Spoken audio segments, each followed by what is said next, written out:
How many of you fly? No, not fly like a bird. Fly as in fly on an airplane. Of course, all of you. And how many of you can, with hand on your heart, say that the takeoff of the flight is not in your control? Of course, not in your control. I was flying from Moscow, Russia, to go to Kiev, Ukraine, and I was flying on an airline called Aeroflot. What an airline! What an airline! Tough competition to Air India, trust me. Fantastic airline. I came on board the flight, and the stewardess comes up to me and says, "Welcome on board, sir. We guarantee takeoff." I said, "Landing, madam?" She said, "You're a monk, right? Pray." Now, we all know that the takeoff of the flight is not in our control.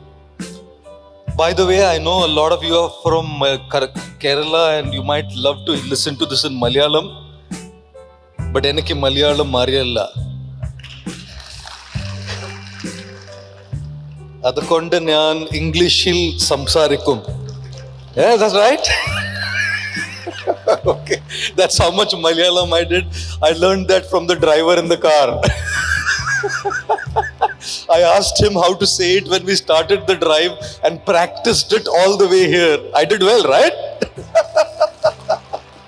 That's brilliant. So definitely the takeoff of the flight is not in our control. And what about the landing? Is the landing of the flight in our control? Absolutely not.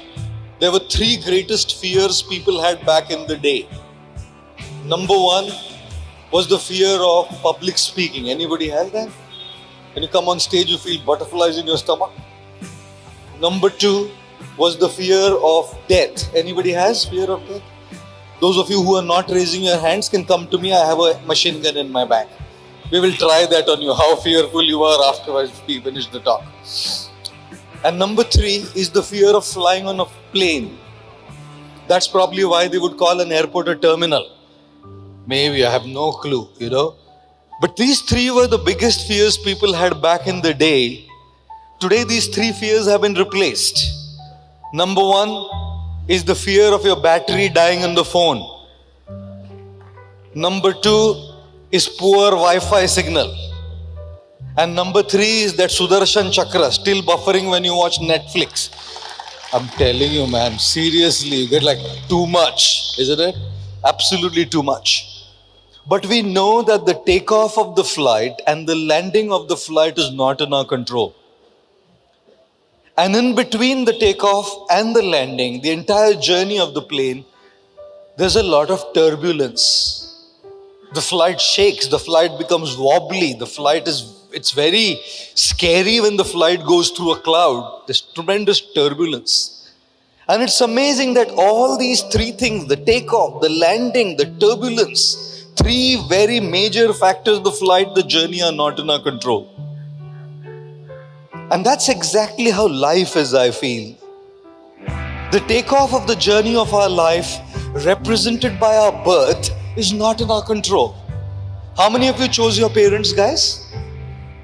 None. How many of you chose your looks? Nobody looks as good as their Insta DP picture. And nobody looks as ugly as their Aadhaar card picture. I mean, I can't imagine why you can't have a good picture on Aadhaar card. I look good. Why am I looking like a criminal on that Aadhaar card? None of us have chosen the way we take off. Our birth is not in our control. Sometimes how many will come also is not in our control. Can I come down? Okay, that's good. Is that okay if I come to you? It's too boring here on stage. Close is good, right next to you. Oh, birth, takeoff of the journey not in our control. We don't even know how many will come out. Like an American couple, they gave birth to twins, girls. So the husband was very fond of Indian culture. So the wife asked the husband, "What do we name these girls?" Husband said, "Tara and Sitara." Wife said, "Great names." Second time they gave birth to twins again, boys now. So what do we name them now? The husband said we'll name them Peter and Repeater. A third time they gave birth to boys, twins again. So what do we name them now? The husband said Max and Climax. Fourth time twins, boys again, 8 now. These are 8 kids. Wife said, what do we name them now? Husband said, stop and full stop. Can't have any more, enough. Trust me, birth, the takeoff of the journey of our life is not in our control. And landing, if a bloody plane takes up, it must land. How can a flight keep going in the air all the time? It can't. And how can life keep going all the time? It doesn't. With no exception, a flight that's taken off must land, and with no exception, the journey of life that has begun must end. And that landing, called death, is not in our control as well. Absolutely not in our control as well. Unless someone decides to emergency land their plan, that's called suicide. It's not a natural landing. Emergency landing is suicide. And sometimes I feel people, when they end their lives prematurely, they find the pain of death more preferable than the pain of living. There's so much pain in life that they prefer the pain of death than the pain of living. But in a natural course, the fact is that the landing will happen and it's out of our control, completely out of our control. Like there was a 65-year-old lady and she had a 30-year-old nephew. Whenever there was a wedding in the family, Kalyanam, Allah? Yeah, Kalyanam. Whenever there was a Kalyanam in the house, the word is only Kalyanam. Kalyan is benefit, welfare. Now how much welfare happens, that's another topic. We'll have to do another talk on that, how much welfare happens after the Kalyanam. But welfare, the very word is Kalyanam, is welfare. So during every marriage, the aunt, 65-year-old aunt and her 30-year-old nephew would stand right next to each other. And the aunt would tell the 30-year-old, next is your turn, to get married. Next is your turn. And young guys hate it. Next is your turn. Next is your turn. 6 months later, there was a death in the family.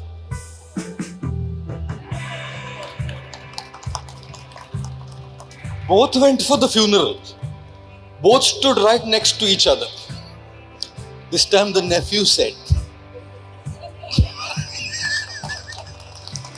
next is your turn. Yeah? Trust me.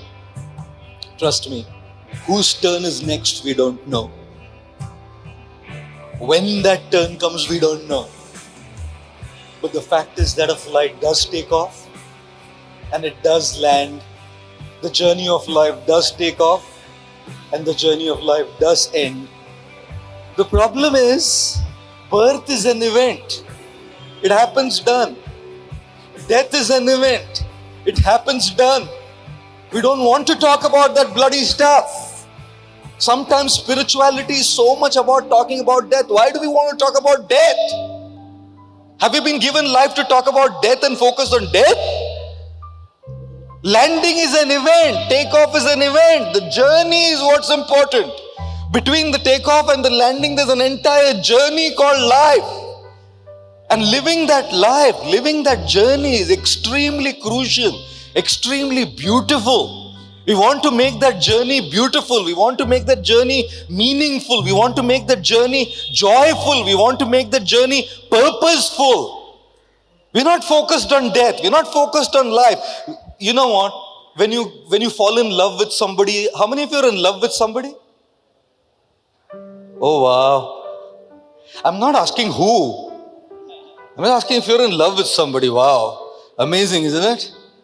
And if you find the person whom you love to get married to, oh my God. Most times, the person whom you get married to is someone whom you never wanted. And the person whom you wanted becomes the password of your email ID. For the rest of your life, you keep looking at once upon a time. And you don't give the password to your spouse.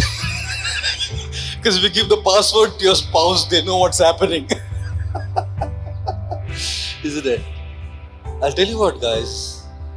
Getting on your wedding day is an event. Marriage is a journey.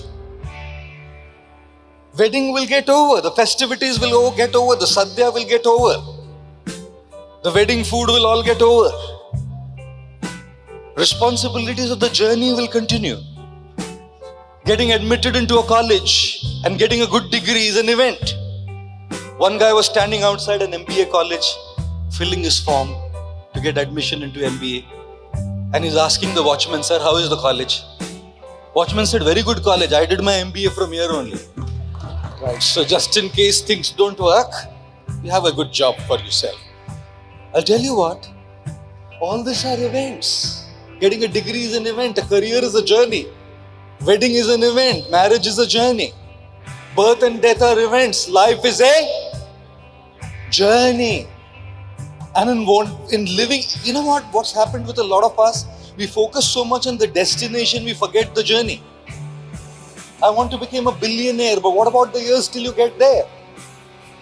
I want to be successful, but what about those years until you get there? Are you going to be miserable? Are you going to be in pain? We are so much focused on the destination of reaching somewhere that we forget to enjoy and live the journey of our life. And that's precisely why takeoff is an event, landing is an event, birth and death are events. Between the takeoff and landing, the journey of our life is where we need to live well. Life has been given to us not to earn money. Life has been given to us to live well. And earning money is a very crucial part, of course. Very crucial part. One teacher came to a class and said to a boy called Varun, Varun, what do you want to be when you grow up? Varun said, Madam, I want to be multi-billionaire. I want 365 cars, one for each day of the year. I want 20 houses, one private chartered jet. Teacher said, I asked you what you wanted to be, not to write an essay. Then she turned to a girl whose name was Pooja, said, Pooja, don't answer like this guy in essay form. Tell in 2 words what you want to be when you grow up. Pooja said, Varun's wife. Let this fellow do all the earning, you get married and everything is sorted. My God. Earning money is important, guys, but living life is more important. Being successful is important, guys, but living life is more important. Achievements are important, guys, but living life is more important. Becoming famous and established in the society is important, guys, but living life is more important. And in achieving, in earning that money, in being successful, in reaching up there, what we are forgetting is living life. Can we forget to live that life? Can we forget to enjoy the journey between takeoff and landing? No, we can't. And what happens between takeoff and landing during that journey? A lot of turbulence comes. Takeoff is not in our control, landing is not in our control, and there's a lot of turbulence. That turbulence is what we call problems. That turbulence is what we call challenges. That turbulence is what we call issues. That turbulence is what we call difficulties. That turbulence is what we call trying circumstances. That turbulence is what we call tribulations. Lot of turbulence. Lot of turbulence. Sometimes it's financial liabilities and loans. And it's so hard to make the ends met. It's a trouble, it's a problem. Your dada, your grandfather, your achappa, your ammamma, somebody took a loan and you have to pay for it even today. Somebody has made some financial decision long back and now you are catering to all of that today. You don't have a control over it. A guy and a girl gets married and the child is born and the child is challenged. Challenged child. The child can't get up from bed. The child doesn't have cognition. The child can't speak. Is born challenged. There's a lot of turbulence in life, guys. Lot of turbulence. Problems. Challenges. Difficulties. Just how life is. In a journey on a plane between takeoff and landing, there will be turbulence. And in the journey of life between birth and death, there will be turbulence. I was walking in London and this guy was wearing a t-shirt. It's Oxford Street. On the t-shirt on the top was written, "Please do not disturb." And underneath in large font was written, "Already disturbed." I mean, what more are you going to disturb me, man? I'm already so disturbed. How many of you have problems in your life? Okay, those of you who are not raising your hands, you expect me to believe you, right? You don't have problems in your life. Come on. Who doesn't have problems in their life? And how many of you can agree that a lot of times financial problem you will handle, health problem you will somehow handle, but the problems that people cause to our mind is difficult to handle? How many of you can vouch for this, that the hurt that people cause is difficult to handle and process? Shh. One lady went to a doctor and the doctor said, "How is your headache, madam?" She said, "He's out of town." Because a lot of times the headache is not the headache is people. Make some noise if you agree that headache is people, guys. Woo! A lot of times people are the headache is not the headache. Oh my gosh. Are you all with me, by the way? Am I making sense? Oh great, brilliant, I love it. Many times people come to me and say, "Sir, problems, turbulence, is there a solution you can give us?" One guy came to me and said to me, "Sir, my married life, so many problems, sir, between me and my wife. So many married life problems, sir. Do you have a solution?" I said, "Idiot. If there was a solution, why would I be like this?" Oh, just joking, okay? Just joking on the lighter end of it, to just make the whole serious talk a little lighter. I tell them, if you want a solution to your problem, pick up your smartphones, okay? And go to your wallpaper settings. And in the wallpaper settings, change the wallpaper of your smartphone, both the home screen and lock screen both, to the picture of your spouse if you're married. And to the picture of your boyfriend or girlfriend if you're in a relationship. And then whenever you have a real serious problem in your life, pull out your smartphone, look at it, wallpaper. And tell yourself, if I can handle this thing, I can handle any bloody damn thing in my life, you know.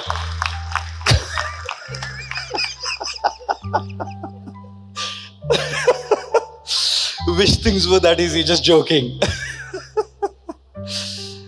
How does one handle this turbulence, guys?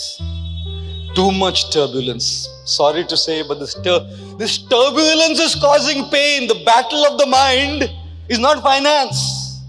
You will handle it. The battle of the mind is not just a physical health issue. You will somehow manage it. The battle of the mind is the turbulence that the mind is causing in all of these emotional issues and mental health issues that we have. Back in the day, if you were to go to a psychiatrist, you would be considered, "Hey, today, it's a common thing, an extremely common thing. Mental health issues are very common today. Depression, loneliness, anxiety, worry, stress, pressure. So common. And how do you experience the joy of life if the mind is messed up?" In this journey of life, all the turbulence that we are going through, how are we going to really experience happiness, joy, fulfillment, blah, blah, blah? How are you going to experience that? Unless the mind is peaceful. How do you do that? So people ask me, "How do you solve this issue, sir? What are the solutions to this problem?" How many of you liked maths in school? Okay. How many of you hated maths in school? Okay. How many of you didn't care a bloody damn?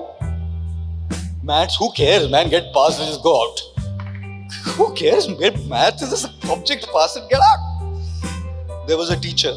She came to class, 7-year-olds, and said, "I have a question for all of you. A ship is sinking, a frog is croaking, and potatoes are 20 rupees for a kilo. Guess what my age is?" kid said, "Madam, can you repeat the question, please?" Said, "A ship is sinking, a frog is croaking, and potatoes are 20 rupees for a kilo." Guess what my age is? One boy said, "32, madam." She said, "You're bang on, man. Absolutely correct. But how did you get that answer correct?" He said, "Well, my sister is 16 years old. She's half mad."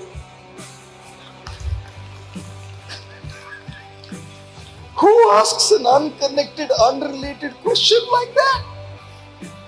I studied engineering. I'm an engineer by profession, an electrical engineer who worked for Hewlett-Packard, HP, before this journey as a monk. And it's quite amazing. Because I'm an engineer, everything that I tend to explain, I love to explain in the form of equations. Engineers, we breathe maths, we live maths, we speak maths, we write maths. Engineers, me. So I felt, when we are talking about solving the problems of our life, the challenges of our life, the battles of our life, that problem-solving equation is also a very interesting one. There are two components to this equation, to this equation of solving problems. The first component is called a constant. Like in an equation, you have a constant, pi. Pi is 3.1418. Can you change pi? That's why we call it a bloody constant. Can you change pi?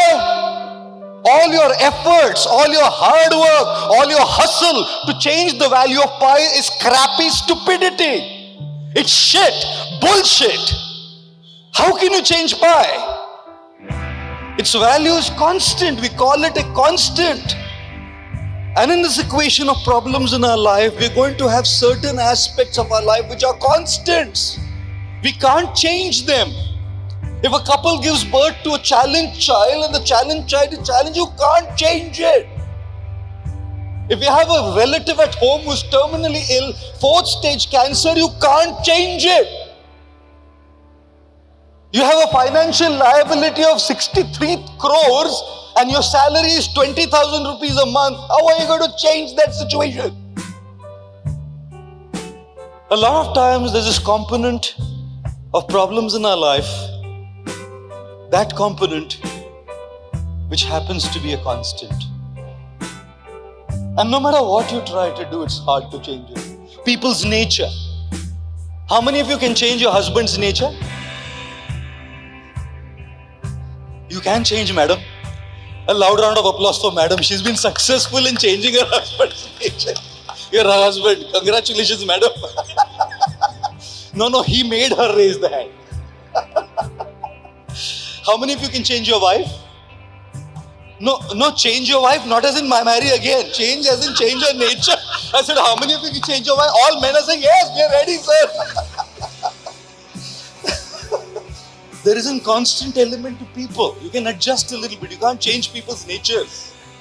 An outgoing person will always talk. Look at me. You ask me to keep quiet. I can't. And get an introvert to speak on stage. He can't speak 2 words. You can't change people's natures, guys.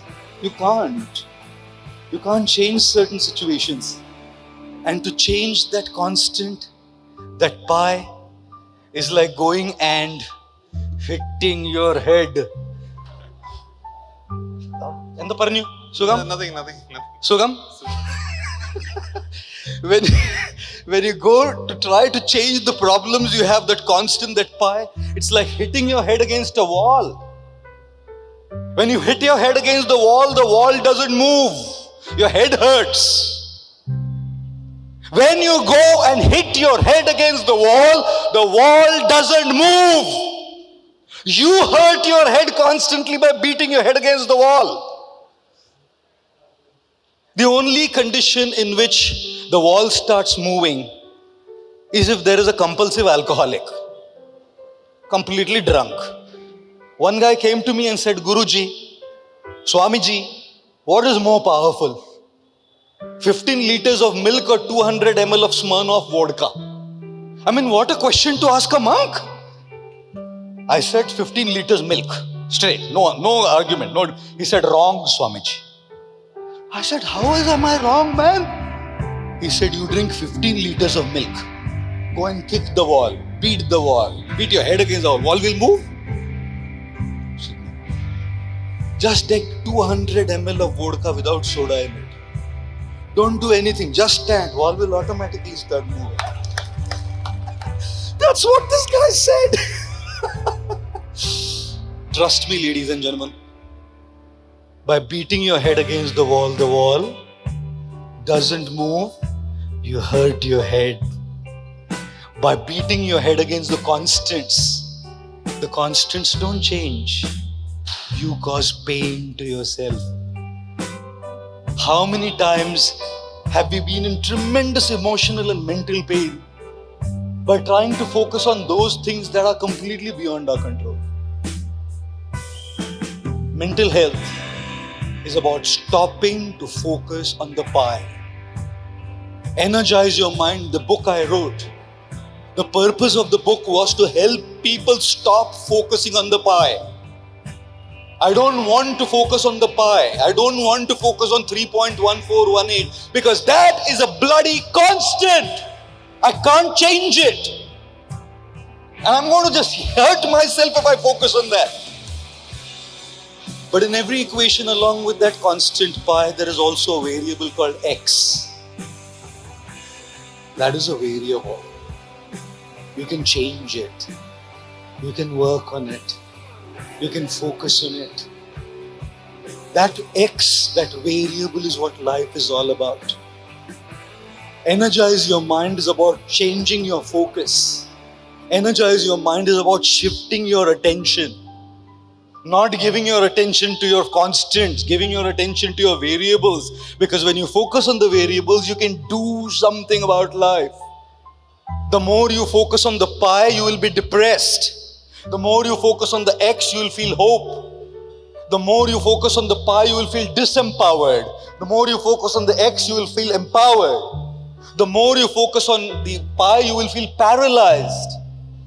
The more you focus on the X, you will feel the motivation and the inspiration to transform and change your life. Which is precisely why focusing on that X is very, very crucial. The variable. What can I do about it? What can I do about what is within my control? I may have a loan of 63 crores and whoever's taken it before me, and my monthly salary is 20,000 and I know it's beyond me. What can I do to go to somebody to help me find peace? I can't change it. What can I do to slowly and steadily grow my financial abilities to not to 20, even to 40,000, 30,000, 35,000? I can't go from 20,000 per month to 200,000 per month. Can I move from 20,000 to 25,000 per month? That step of 5,000 plus is a step towards your progress. But we are thinking, I want to move from 20,000 to 200,000. That doesn't work. There was a man, he had a son. And his son, he was asking him the table of 9. He said, what is 9 multiplied by 8? The guy said 92. The father gave him a chocolate. 9 multiplied by 8, 92. Father gives chocolate. The neighbor said, sir, do you know what is 9 8s are? He's saying 92, you're giving chocolate? He said, of course I know. 72. He said, he's saying 92, giving wrong answer, you're giving chocolate. Why? The father said, simple. 10 days back, he was saying 132. And from 132, he has come to 92, which is 30 digits closer to the real answer. He should be rewarded. He should be rewarded. Every step that you focus on the variable, ladies and gentlemen, that is what is going to make you feel empowered. That is what will bring a little ray of hope in that turbulent journey between takeoff and landing. That is what will make you feel that I have some ray of hope, some ray. But you know what?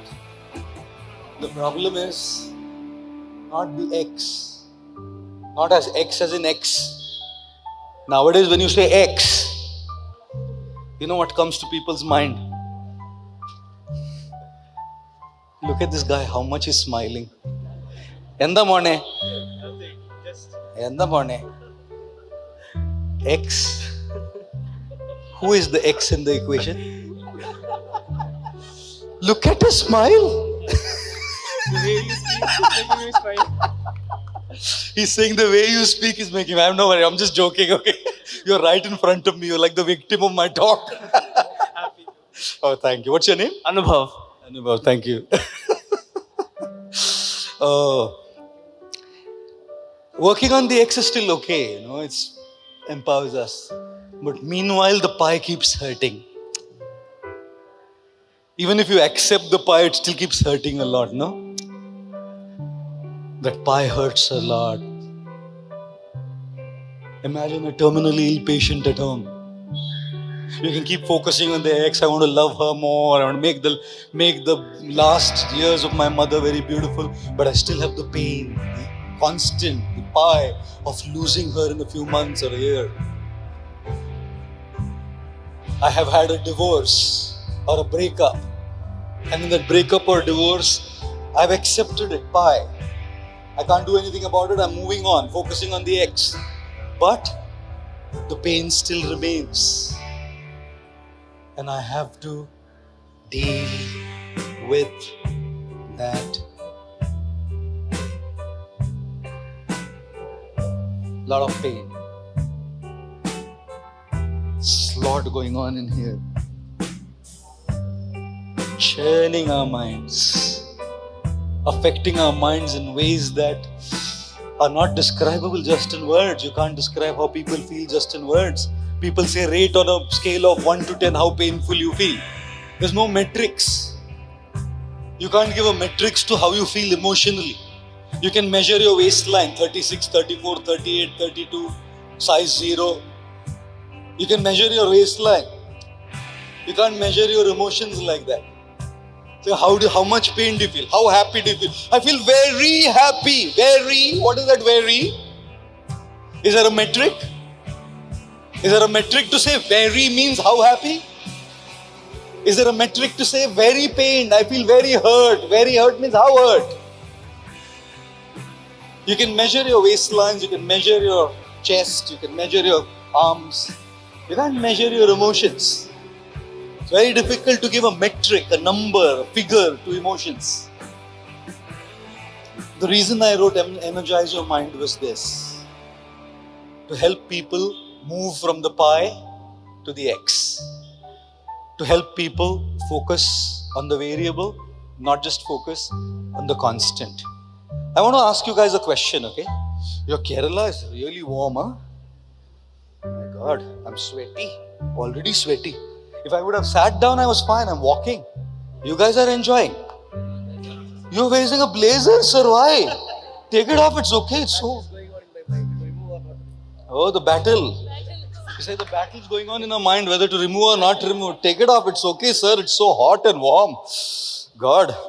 I'm looking forward to go to a temple so I can take my shirt off also. In Kerala, you can't put shirt on, to go into the temple. Kerala temples, you can't put a shirt on. You have to take it off and go. So I'm looking forward to going to one place. At least I won't feel the heat. Forget about the spiritual part of it. That's later. Okay, how much is the weight of this phone? 100 grams? 110? 200, okay. Shall we go by 200, sir? Okay, sir is saying 200, we'll accept it, 200. The phone is 200 grams in weight. No, I'm fine. About 200 grams in weight, right? If I hold this phone in my palm like this, for the next 25 minutes of my talk, phone is just 200 grams. But my wrist will start hurting me. It's not how heavy the phone is, it's for how long am I carrying it on my palm. Imagine if I hold this phone on my palm for the next 3 hours. Oh my God, my wrist is going to be like getting number. Number, not number, number. Number as in the number, numb to number. And if I hold it for the rest of the day, for the rest of the week, my wrist will get paralyzed. Is the phone that heavy? It's only 200 grams. It's not about 200 grams. It's for how long I carry it. Imagine your feelings, your depression, your loneliness, your guilt, your anxiety, your worries like this phone. The problem is we are carrying it all the time. When I come for MBILF, I'm brought it with me. When I sleep, I'm carrying it with me. When I'm eating, I'm carrying it with me. I'm going to my college, my work, my friends, I'm carrying it with me. I watch a movie, I'm carrying it with me. I'm chatting someone, it's carrying it with me. This bloody phone just doesn't go off my palm. Just doesn't go off my palm. It just stuck to my mind. That hurt that somebody did to me just doesn't go off my mind. In the book, I've written the story of how when my father died, the gentleman at the funeral called me the cause of my father's death. Could there be a bigger humiliation than that? That in front of everybody you're told that you're the cause of your father's death. It wasn't easy to take that off my mind. I'm a spiritual guy. I speak spiritual stuff. I talk a lot of motivational philosophy. But when it comes on you, it's easy to sit on a dais and give big talks. It's easy to come and tell people focus on the variable, not on the constant. But when you have to go through your own journey, it doesn't become that easy, guys. There are 2 to 3 chapters in the book on this topic I have written of what I had to go through because carrying this phone, this memory, this hurt, that this man had humiliated me in ways that nobody had done before. What do we do? It's not the weight that's hurting you that much as how long you're carrying it for. It's not how big or small the situation was. It's how long am I carrying it? I am just not able to take it off my mind. How many of you had this experience, just not being able to take it off my mind?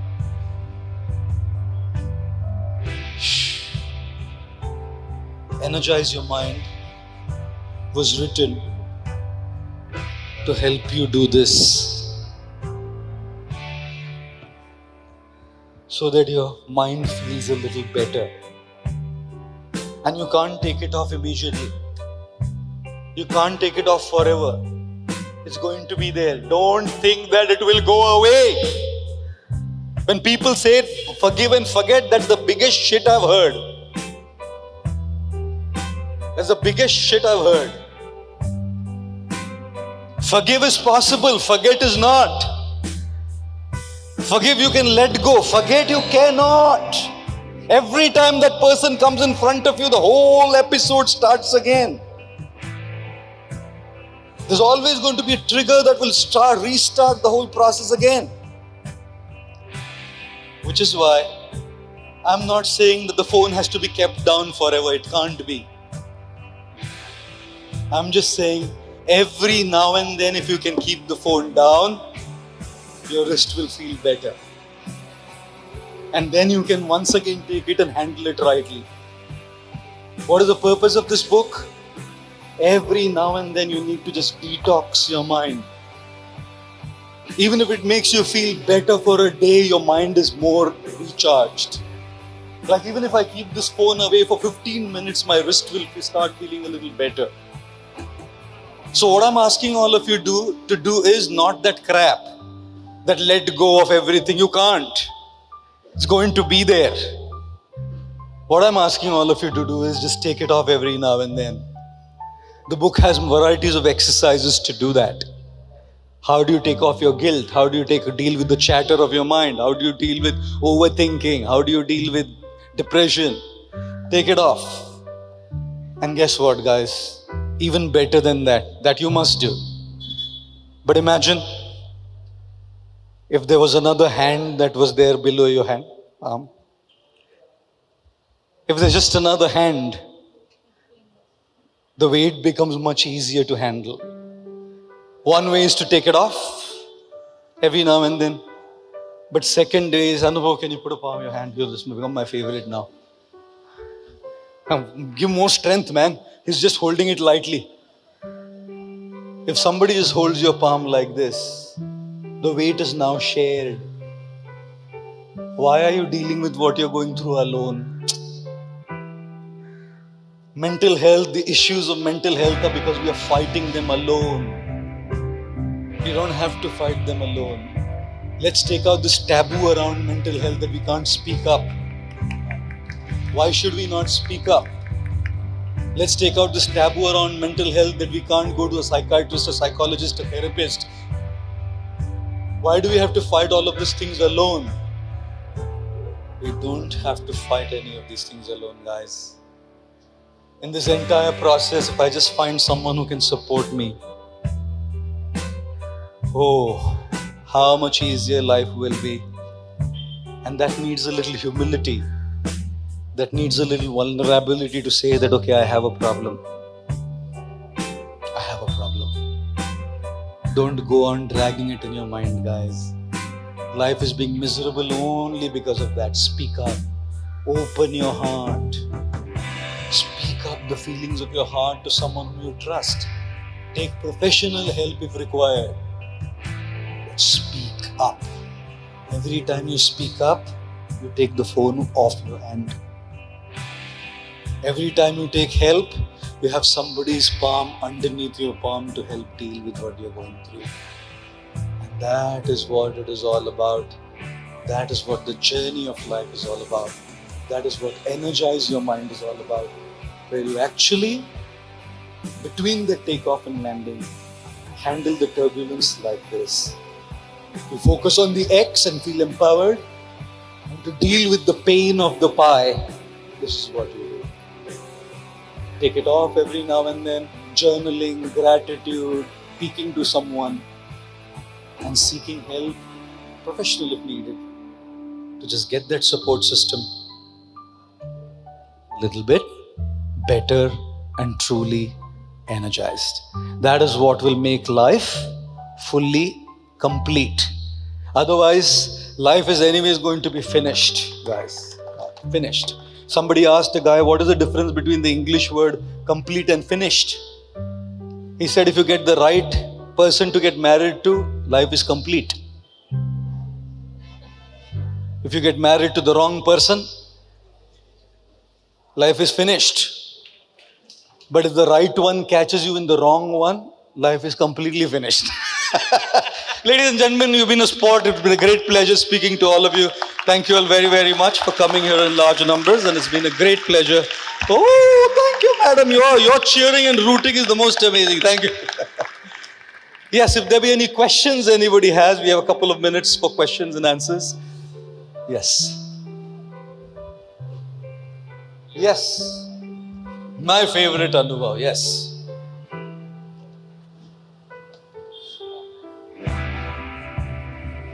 Hello. Yeah. Thank you, sir. Thank you. It was really enlightening. I'm Anubhav. I'm from Trivandrum itself. I myself am a mental health professional. I'm pursuing masters in clinical psychology. So when we see clients from different mental health problems, and one fact that is, people are still reluctant to accept the fact that there are mental health problems in their life. Slowly but gradually they are. So one simple question is that when we see clients with different problems in their life, depression, anxiety, psychosis, at times we feel burdened, right? Yeah. So keeping ourselves positive is a great challenge as a mental health professional. Yeah. So some bit of advice you would like to give?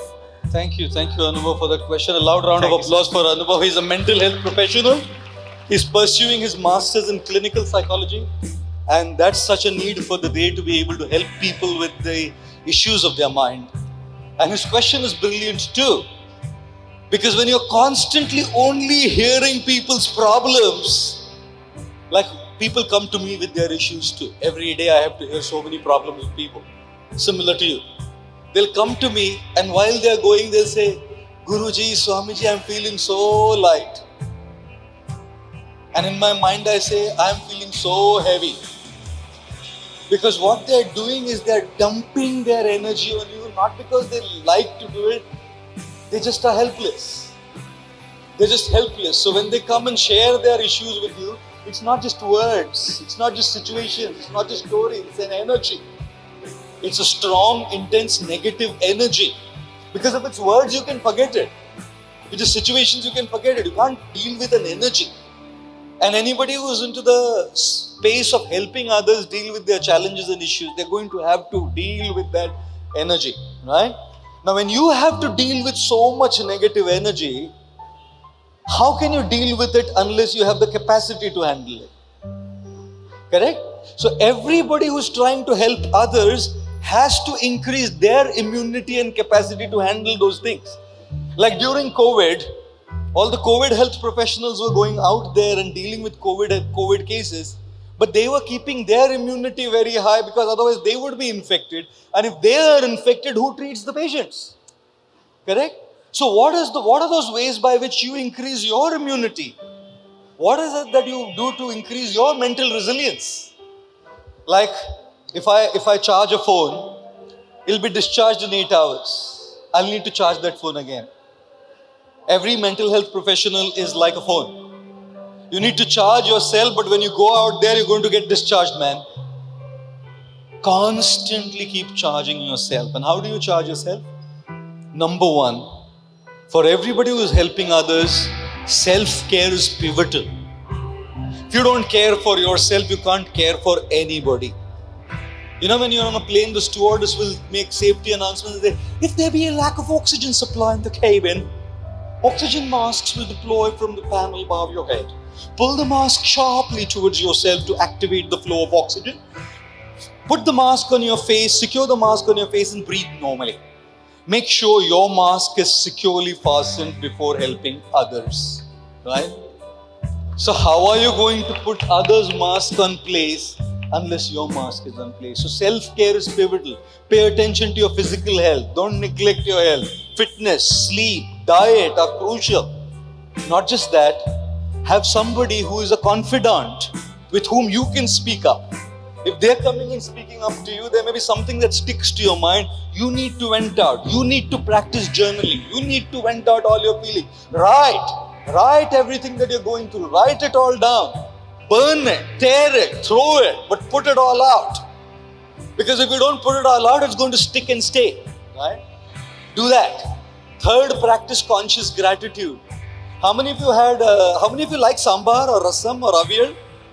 Of course. And how many of you had coriander leaves stuck in your tooth? And how many of your tongue has gone there? How many of you had mango fiber stuck in your tooth in the mango season? How many of your tongue has gone there? How many of you have eaten barbecued corn? Corn on a cob? And how many of your tongue has gone there? All of us. Therefore, I hate post-lunch sessions. They'll come in front of me and say, speak Swamiji. They'll keep doing this stuff. Now what it is when you have something stuck in your tooth, you need to take that off and deal with it, obviously. But there are 31 other teeth in the mouth where nothing is stuck, right? Why can't the tongue go there and say, hey, nothing stuck here, man. Hey, nothing stuck here too. It's not just the tendency of the tongue to go to where something is stuck, it's also the tendency of the mind to go to where something is stuck. But there are 31 other areas of life where nothing is stuck. So when you focus on the positive, is when you'll get the energy to deal with the negative. If you only focus on the negative constantly, what are you ending up with? Negativity. And especially when you're hearing so much, keep the brighter side alive in your life. Okay? Thank you. I think we are out of time. It's already 12:56. Thank you all very much once again, guys. Been a pleasure.